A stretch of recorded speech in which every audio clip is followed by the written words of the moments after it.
ខាងយ៉ងបាទមកគ្រូ ចាំបងមានអារម្មណ៍ថ្មីដែរនៅពេលដែលបានប្រើប្រាស់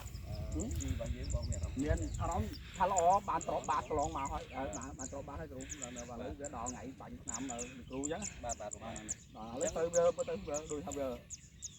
អហ្មង អញ្ចឹងម្ដងមកនេះបងប្រុសតើបានបាញ់ជីទឹកទេបងបានតែបានប្រើប្រាស់នៅប្រភេទជីម្សៅបាទក្រាបបាតហើយក៏ការកែប្រែដីបាទចឹងអរគុណបងហើយសម្រាប់ជីរបស់យើងនេះម្ដងមកនេះបងប្រុសលោកទឹមតែបានប្រើក្រាបបាតម្ដងទេ ក្រាបបាតហ្នឹងហើយបាទហើយស្រូវមើលដើមមើលស្រូវ ឡើងត្រង់ធ្នូឲ្យមើលស្លឹក បាទទៅចាំថាខ្ញុំឃើញនេះគាត់ហ្នឹង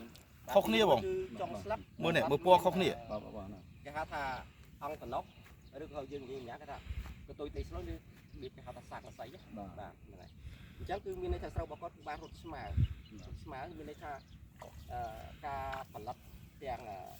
ដើមដងមែកធៀងស្លឹកហើយជាពិសេស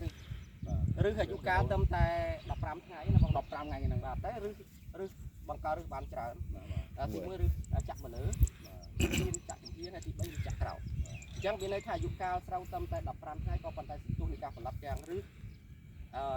ដើមដងធៀងស្លឹកហើយរឹងល្អហើយបាច់វិធីកម្មល្អណាស់បាទអញ្ចឹងហើយពណ៌គឺខុសពីស្រែរបស់ មើលផុសគេ អញ្ចឹងមានន័យថារបស់យើងគឺប្រកបដោយគុណភាពនៃស្តង់ដារហើយការ ឡើងខៀវហ្មងមិនក៏ខៀវខ្មៅ បាទដាក់ទឹកបញ្ជូ មូស្លឹកខ្ញុំនេះដែរថាមិនតែ អញ្ចឹងហើយកម្រិត pH មកដល់មកនេះគឺល្អអញ្ចឹងឃើញថា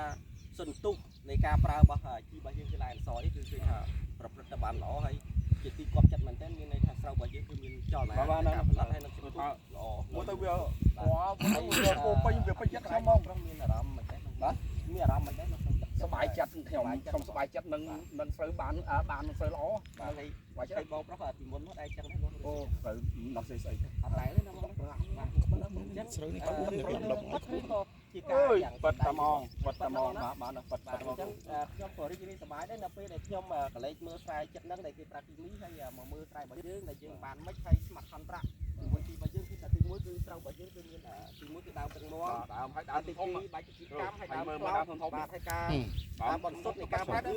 គឺល្អមែនតើបងប្អូនណាបាទនេះខ្ញុំបានចុះដកមើលគឺល្អមែនតើ ហ្នឹងបានត្រង់បាននោះ បាទអញ្ចឹងគឺថាអស្ចារ្យមែនតើ ហ្នឹង បាទ សម័យនោះក៏បានបាញ់វគ្គហ្នឹង បាទហើយយើងអត់បានមកដល់ម៉ោងនេះយើងអត់បានបាញ់ជីទឹកទេមានន័យថាស្អែកគឺបងប្រុសចាប់ប្រាំបាញ់ឡែន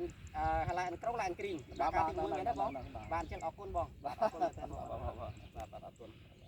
មែនតាស្បាយចិត្ត